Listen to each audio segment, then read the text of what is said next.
বিসমিল্লাহির রহমানির রহিম। প্রিয় শিক্ষার্থী, আজ আমি পরস্পর বর্জনশীল দুটি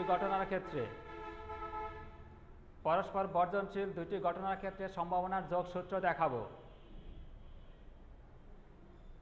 অর্থাৎ দুটি বর্জনশীল ঘটনার যে কোনো একটি ঘটনা ঘটার সম্ভাবনা এদের নিজ নিজ সম্ভাবনার যোগফলের সমান। দুটি বর্জনশীল ঘটনার যে কোনো একটি ঘটনা ঘটার সম্ভাবনা এদের নিজ নিজ সম্ভাবনার যোগফলের সমান। অর্থাৎ এ ও বি দুটি বর্জনশীল ঘটনা হলে দেখাতে হবে P of A union B equal to P of A plus P of B.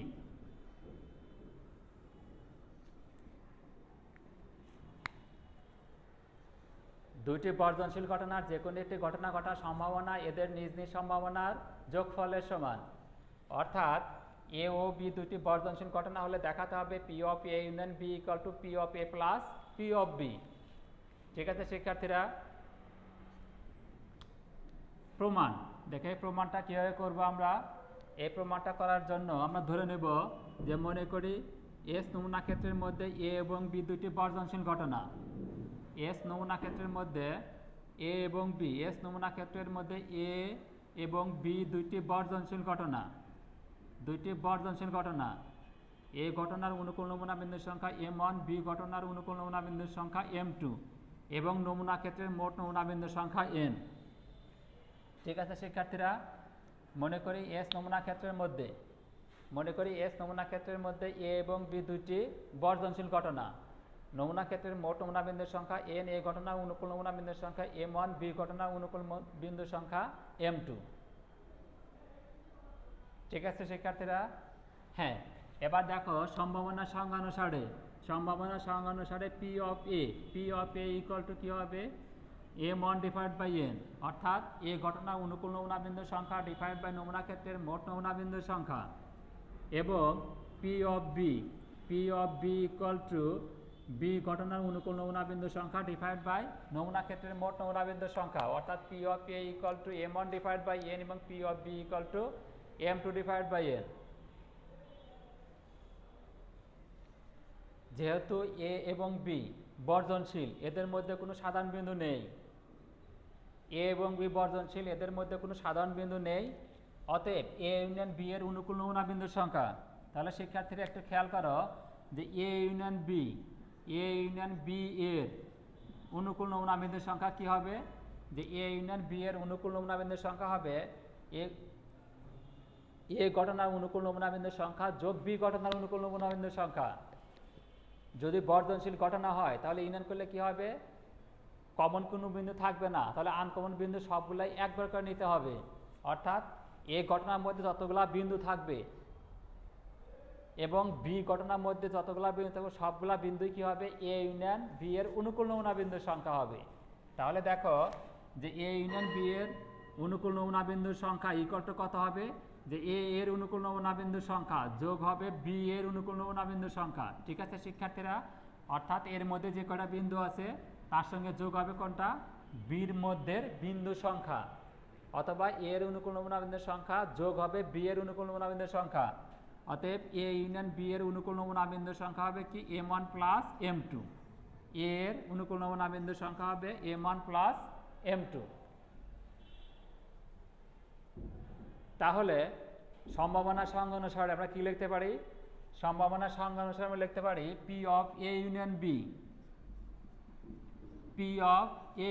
B equal to কি হবে, দেখো যে এ ইউনিয়ন বি এর অনুকূল নমুনা বিন্দুর সংখ্যা ডিভাইডেড বাই নমুনা ক্ষেত্রের মোট নমুনা বিন্দুর সংখ্যা কত n, ইকুয়াল টু লেখা যায় এরকম, দেখো যে m1 plus m2 divide by n। কেন, যে এ ইউনিয়ন বি এর অনুকূল নমুনা বিন্দুর সংখ্যা হলো m1 প্লাস m2। তাহলে কি আসবে, যে P of A union B equal to A union B এর অনুকূল নমুনা বিন্দুর সংখ্যা ডিভাইড বাই নমুনা ক্ষেত্রের মোট নমুনা বিন্দুর সংখ্যা ইকুয়াল টু কত, m1 plus m2 divide by n। কেন, এ ইউনিয়ন বি এর অনুকূল নমুনা বিন্দুর সংখ্যা হলো m1 প্লাস m2 এবং নমুনা ক্ষেত্রের মোট নমুনা বিন্দুর সংখ্যা হলো n। ঠিক আছে শিক্ষার্থীরা, আর এটাকে যদি ভেঙে লিখি আমি তাহলে কিভাবে লেখা যাবে দেখো m1 divide by n plus m2 divide by n। এখন p of a union b equal to m1 divide by n p of a plus p of b। অতএব আমরা কি লিখতে পারি দেখো এখান থেকে যে p of a union b equal two p of a plus p of b। ঠিক আছে শিক্ষার্থীরা, তাহলে কি পেলাম এখানে দেখো যে দুইটি বর্ধনশীল ঘটনার যে কোনো একটি ঘটনা ঘটার সম্ভাবনা এদের নিজ নিজ সম্ভাবনার যোগফলের সমান। আর যে কোনো একটি বর্ধনশীল ঘটনা ঘটার সম্ভাবনা কত হচ্ছে P of A union B, এটা কার সমান আসছে এখানে P of A plus P of B. তাহলে এখান থেকে আমরা লিখতে পারি যে দুটি বর্ধনশীল ঘটনার যে কোনো একটি ঘটনা ঘটার সম্ভাবনা এদের নিজ নিজ সম্ভাবনার যোগফলের সমান। এখন তিনটা বর্ধনশীল ঘটনা যদি হয় তাহলে কীরকম হবে দেখো, অর্থাৎ আছে এরকম যে তিনটি বর্ধনশীল ঘটনার যে কোনো একটি ঘটনা ঘটার সম্ভাবনা এদের নিজ নিজ সম্ভাবনার যোগফলের সমান। অর্থাৎ এ বি সি তিনটা বর্ধনশীল ঘটনা হলে প্রমাণ করতে হবে কি যে P of A union B union C equal to P of A plus P of B plus P of C. ঠিক আছে শিক্ষার্থীরা, যে তিনটা বর্ধনশীল ঘটনার যে কোনো একটি ঘটনা ঘটার সম্ভাবনা এদের নিজ নিজ সম্ভাবনার যোগফলের সমান। অর্থাৎ এ বি সি তিনটা বর্ধনশীল ঘটনা হলে দেখাতে হবে P of A union B union C equal to P of A plus P of B plus P of C. এটা কিভাবে দেখাবো? দুইটার মতোই আমরা দেখাবো এভাবে যে মনে করি এস নমুনা ক্ষেত্রের মধ্যে এ বি ও সি তিনটি বর্ধনশীল ঘটনা। এস নমুনা ক্ষেত্রের মধ্যে এ বি সি তিনটি বর্ধনশীল ঘটনা। নমুনা ক্ষেত্রের মোট নমুনা বিন্দুর সংখ্যা n, এ ঘটনা অনুকূল নমুনা বিন্দুর সংখ্যা m1, বি ঘটনা অনুকূল নমুনা বিন্দুর সংখ্যা f2 এবং সি ঘটনা অনুকূল নমুনা বিন্দুর সংখ্যা m3।